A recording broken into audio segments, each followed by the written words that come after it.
The federal government, through its Ministry of Environment, recently launched a national roadmap for plastics, acknowledging and emphasizing the critical challenge of plastic waste management in the country. The silver lining in this dark cloud is that it also presents a significant opportunity to harness circular economy within plastic waste management, which could bring about job creation and sprout a blossoming micro, small and medium-scale enterprise, which can invariably attract private sector investment, even direct foreign investment through provision of infrastructure for plastic waste recovery and recycling at the same time, to protect the environment by combating plastic pollution. This initiative has led to the creation of a Nigerian National Plastic Action Partnership dedicated to designing and implementing sustainable solutions to tackle the challenge of plastic waste pollution in every of its phases and to accelerate the nation's transition to circular economy. Although Lagos has started holding talks in this direction, it is yet to become a full-fledged enterprise. On Panorama today, we are going to be discussing circular economy in waste management, how it can create jobs and stimulate small and medium-scale enterprises. You can follow this news broadcast live on our website at nta.ng/live and on our other social media handles displayed on the screen for updates. I am Adeola Komiakere. Thank you for joining us.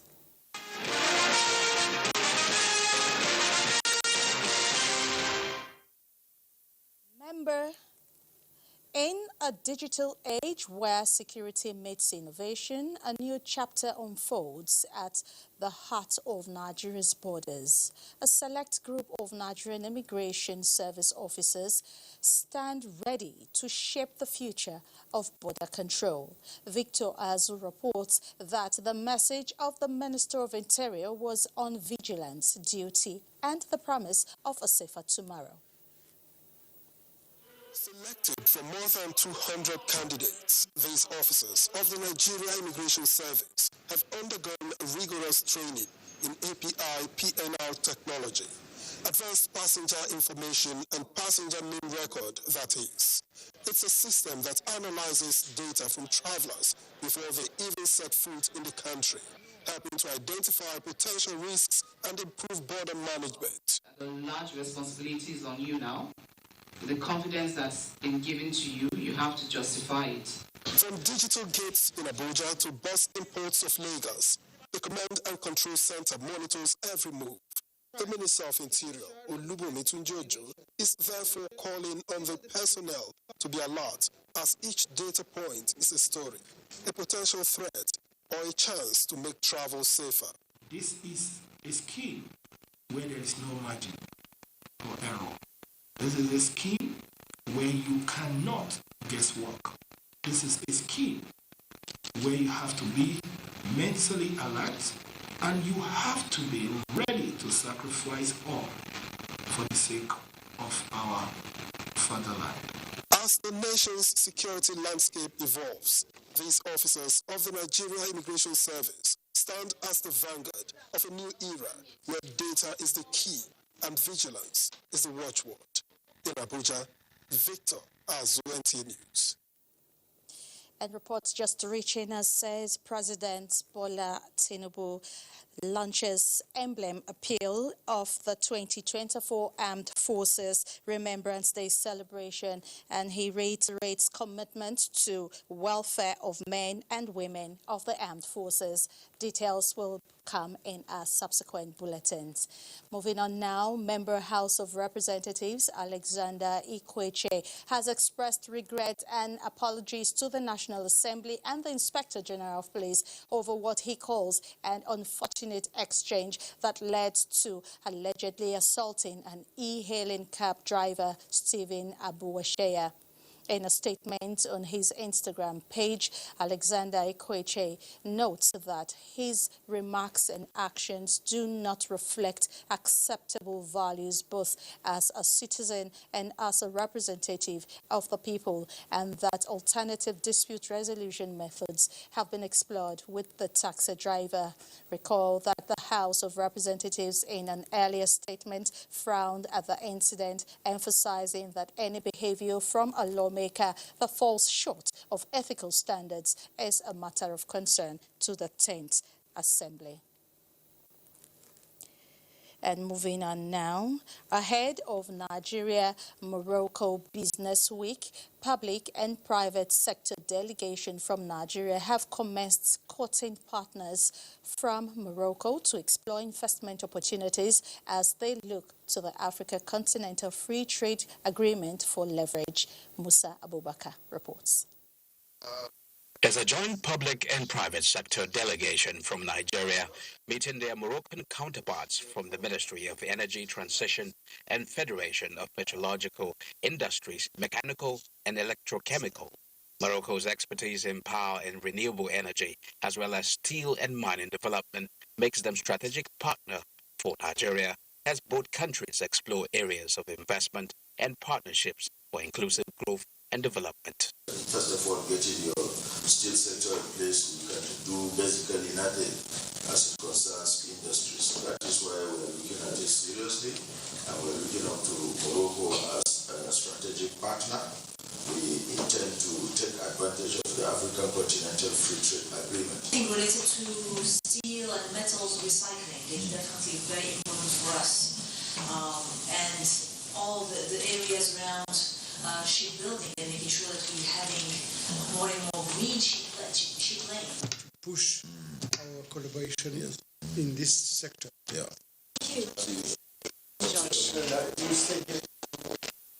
Beyond the handshake and smiles, there's some sort of optimism that business can be done between the two countries in the area of steel development, irrigation, and capacity building, as Nigeria seeks to explore the opportunities in the African Continental Free Trade Agreement, as well as seeks to diversify our economy. From Morocco, Abuja, NTA News.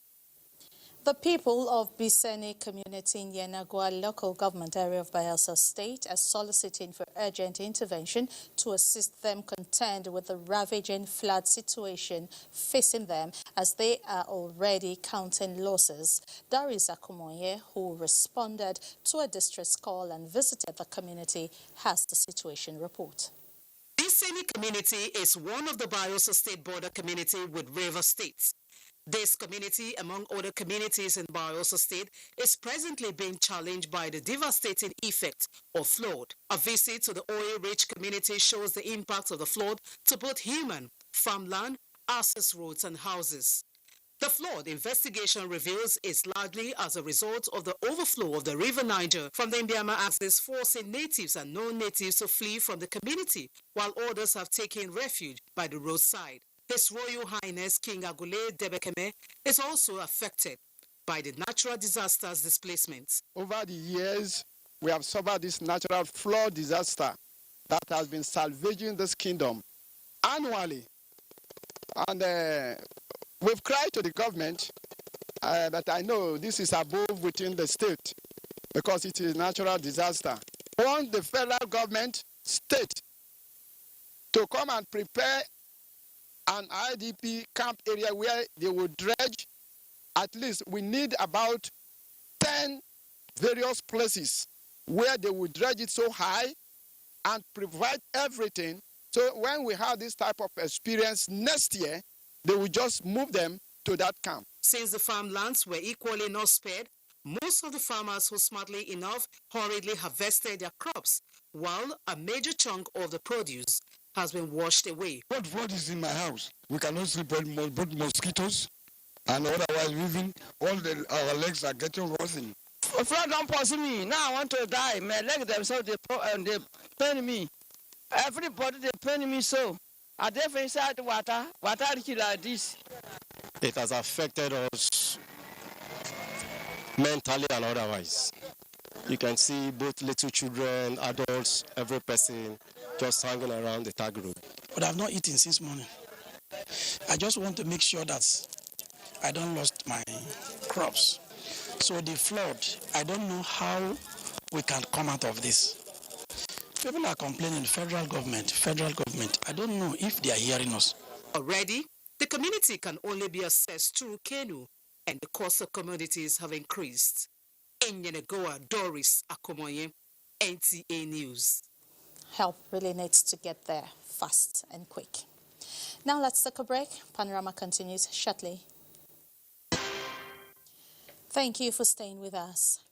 Promoting advanced recycling that can drive demand for plastic waste as a value feedstock is imperative, particularly as plastic waste offers incentives for circular economy.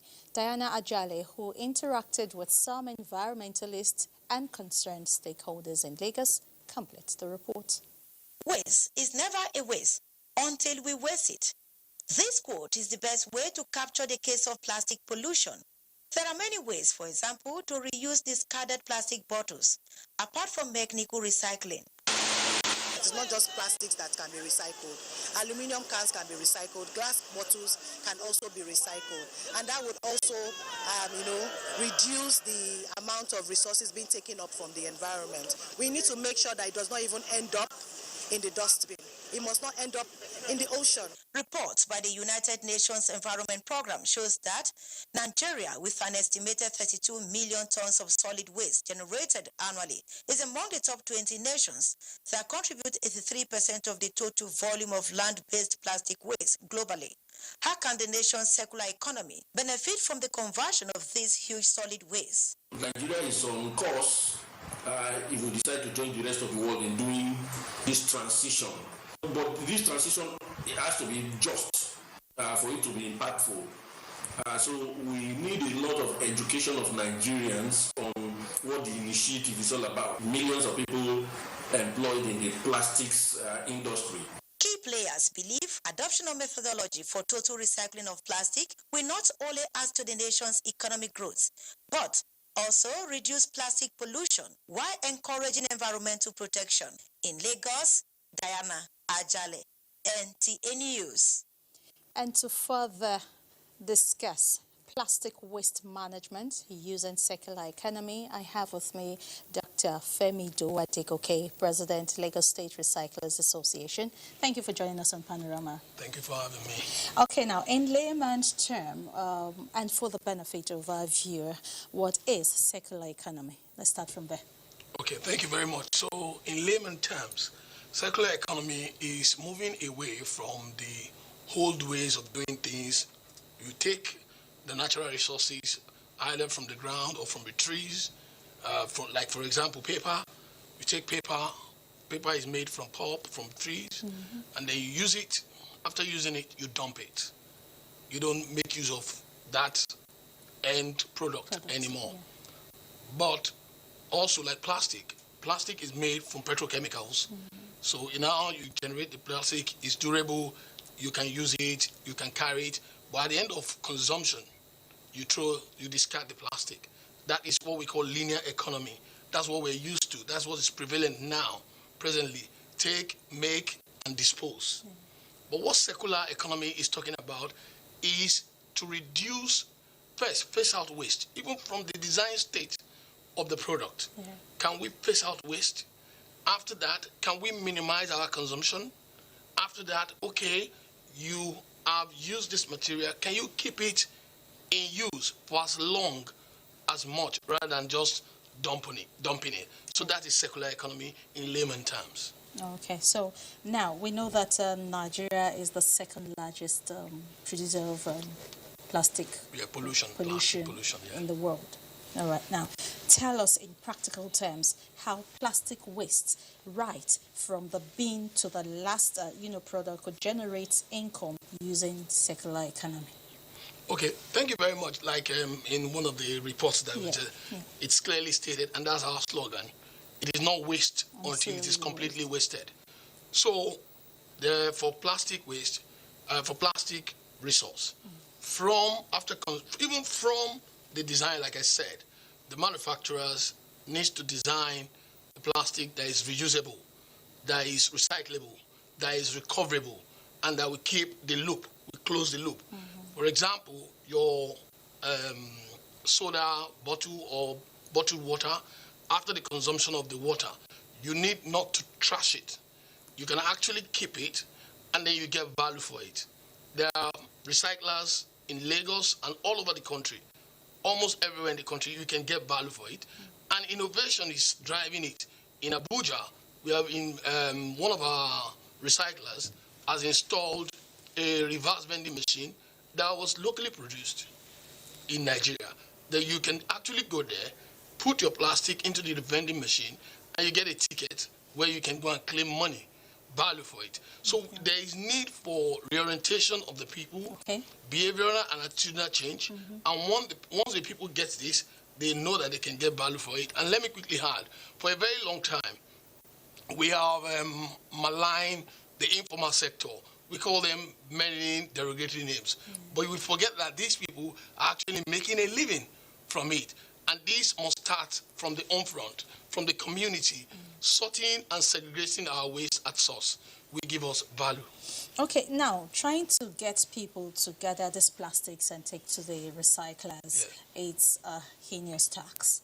You must agree. You actually said that about 1 million people are involved in recycling. But take a look at the population of Nigeria. That is a far cry. So we need more people. And I know of some people who are used to picking the plastics, and they were bagging it. And at the end of the day, they got discouraged because they said what they are being paid does not amount to anything. Do you think this will encourage people to go more into that business? Okay, yes. I'll give a quick historical background. When I returned to Nigeria 12 years ago, I went into plastic recycling. And the value then, we were even buying 10 naira per kilogram. And because there was no much awareness. And then when we aggregate, I was a collector and an aggregator at that time, and then we aggregate and sell to the off-takers, we were selling at 25 naira. But 10 years down the line, collectors get over 300 naira per kilogram. So the awareness, the demand and the supply, it's increasing. Yeah, is increasing.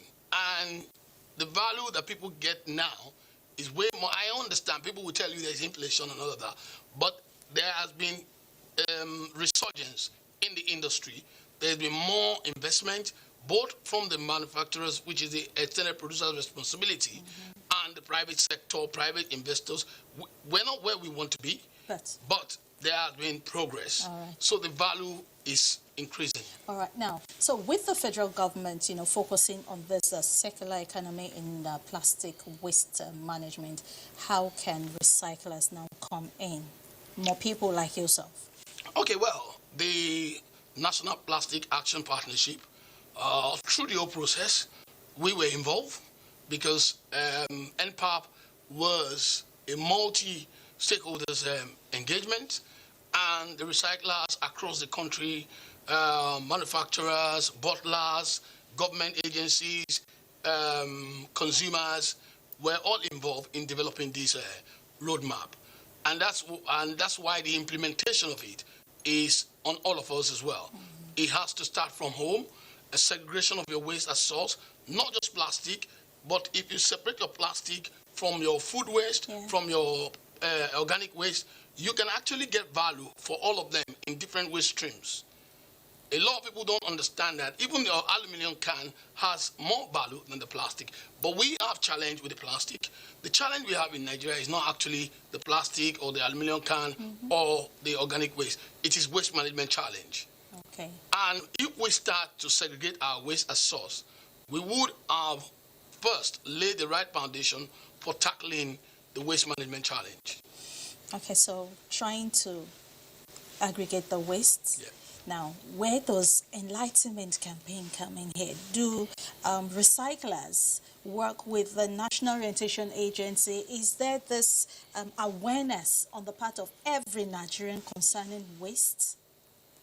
Let's start from there. Yeah, that is one of the challenge, but there is solution. It's not a challenge without solution. And the solution is the goal 17 of the Sustainable Development Goal, which is partnership. We in the industry with government agencies need to do more when it comes to partnership in raising awareness. The NOA, National Orientation Agency, needs to come on board. We've been partnering with the National Standard Organization SON, Standard Organization of Nigeria, in standardizing the plastic recycling, that's rPET, recycled PET, for food grade plastic. So more of partnership in reorientation of our people, creating awareness, behavioral and attitudinal and cultural change. We need to have a cultural shift towards our waste. We need to understand that our waste is our resource. And like every other resource, it has a value. And we can unlock that value through recycling and circular economy.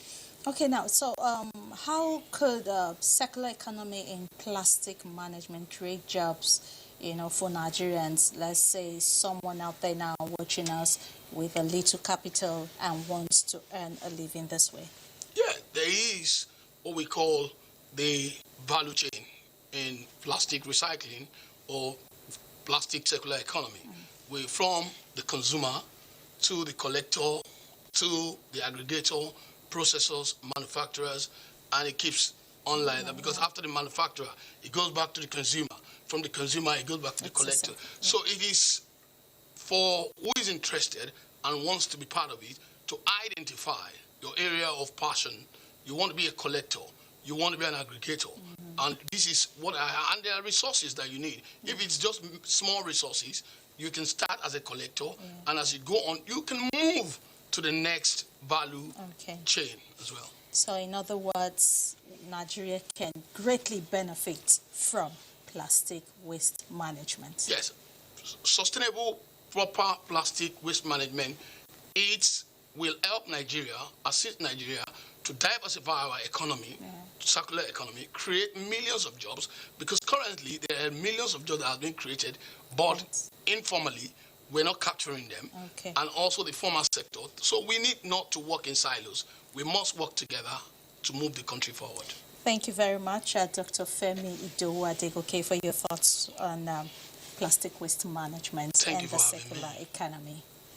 All right, it's time for us to take sports, and Olumide Guntola is our guide.